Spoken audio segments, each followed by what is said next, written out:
Hello everybody, and once again welcome back to how to log in YouTube channel. Today in this video I'm going to show you how you can log into Nordea Bank, so make sure you follow my step till the end.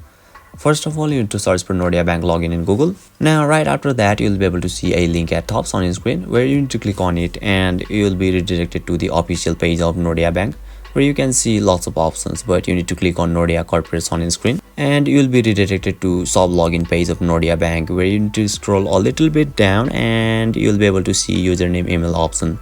Just click there and you'll be redirected to a form where it is asking us for our email address, our username and our password. So let me show you an example.